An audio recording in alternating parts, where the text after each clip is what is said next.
உங்க சொந்த வீடு, நீங்க தான் ராத்திரி கதவை பூட்டி செக் பண்ணியிருப்பீங்க, யாரும் உள்ள வரல அப்படின்னு உங்களுக்கு நல்லா தெரியும். ஆனா ராத்திரி நீங்களே புழக்கடை பக்கமா இருக்கிற பாத்ரூமுக்கு, ரெஸ்ட் ரூமுக்கு போக மாட்டீங்க, பேய் பயம். இதுல ஒரு கொடுமை என்னன்னாங்கய்யா, இந்த பயம்ங்கிற காக்னிட்டிவ் இன்டர்பிரிட்டேஷன் நம்ம பண்ணும் பொழுது வர்ற அந்த எக்ஸ்பீரியன்ஸ் வந்து எக்ஸைட்மெண்ட்னு டீப் டவுன் உங்களுடைய எமோஷனுக்கே தெரியும். அதாவது எக்ஸைட்மெண்ட் காக்னிஷன் தான் பயம்னு இன்டர்பிரட் பண்ணும். ஆனா உங்களுடைய மசில் மெமரிக்கு அது எக்ஸைட்மெண்டா ஃபியர் ஆனாலாம் தெரியாது.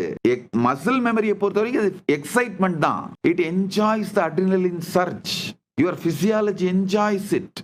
அதனாலதான் நீங்க எவ்வளோ பேய் பயம் இருந்தாலும் விடாம பேய் படத்தை உட்காந்து பார்த்துட்டு இருப்பீங்க பாருங்க. இந்த சைக்காலஜியை முழுசா புரிஞ்சுக்கோங்க. கண்டபடி பேய் பயம் இருக்கும். ராத்திரி விளக்கு வச்சா சாஞ்சா புழக்கடை பக்கம் போக மாட்டீங்க. ஆனா விடாம எந்த பேய் படம் வந்தாலும் விடாம பாக்குறது. எனக்கு பேய் பயம் இருக்கு சாமி, ஆனா ஒரு பேய் படத்தை விடாம பார்த்துருவேன் சாமி அப்படின்றவங்க எல்லாம் ஒரு லைக் தட்டு, கமெண்ட்டை போடு. இதே மாதிரி உங்க ஃப்ரெண்ட் யார் யார் இருக்காங்களோ அவங்களுக்கு எல்லாம் இதை ஷேர் பண்ணி விடு, டேக் பண்ணி விடு.